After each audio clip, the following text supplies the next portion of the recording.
So I'm going to go on to the next question. Surfing, diving, fishing in the DR. Okay, about an hour away from here is Cabarete. Cabarete Beach is the they hold the World Windsurfing Championships there every year. Excuse me, so obviously that's exceptional for surfing, windsurfing, kiting, and all those type of wind-oriented sports. The wind is there 24/7, almost 7 days a week. That's why they hold it there. People fly in from Canada, Australia, all the professionals from all over the world, and it's a big event. It lasts about, I think it's 4 days it lasts on the beach. Okay, diving, you're really talking to the wrong guy.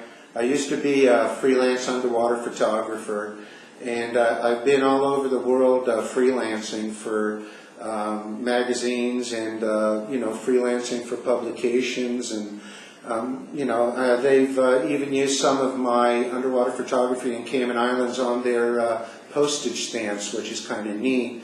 But I have over 11,000 dives, so for me, diving here, no. Is there coral? Yes, there is. There is about 8 or 9 galleon shipwrecks that might be of interest. That's about the only thing that would interest me here as far as diving.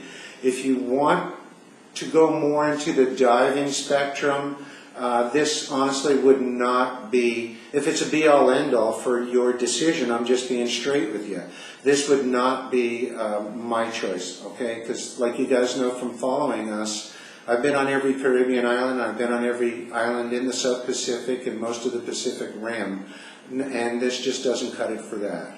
As far as fishing, offshore fishing is really decent here. Are you going to find a lot of boats here? No. Okay, that doesn't mean that you can't have a little 18-foot boat, 20-foot boat on a trailer, because some of the sand here is packed so hard. It would be very easy with a four-wheel little Jeep or a little guagua, as we call it, to take out an 18-footer on a float-on trailer.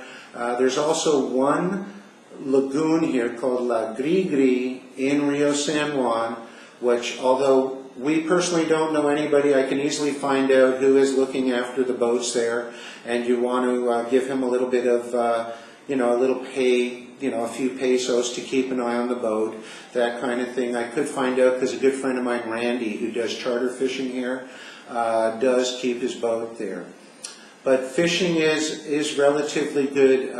If you're truly a fishaholic, I used to be, my wife and I actually, I would say Punta Cana would be the place you'd want to look at, a place to live. It's very high in the tourist market. I do know 1 or 2 people out there pretty good.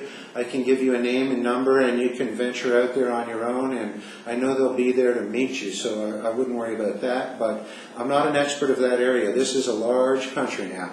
But what I would say is they do have a couple of blue marlin tournaments there every year, and they draw some of the best anglers from all over the world.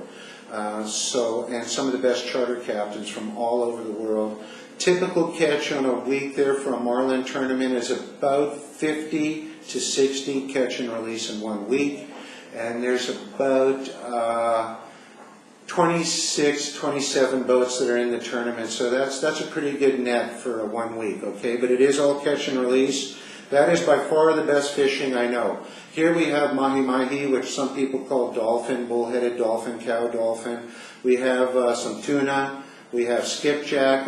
The tunas range from blackfin, which really isn't good eating as far as I'm concerned. It's bait. We also have yellowfin, which is fantastic sashimi and grilled.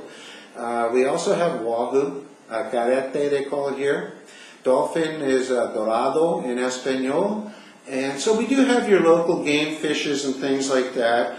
And, you can always learn from some of the locals too. The techniques are quite different here than most of the fishing techniques you'd be used to in the States for catching the same species, okay? It is quite a bit different. It's kind of neat.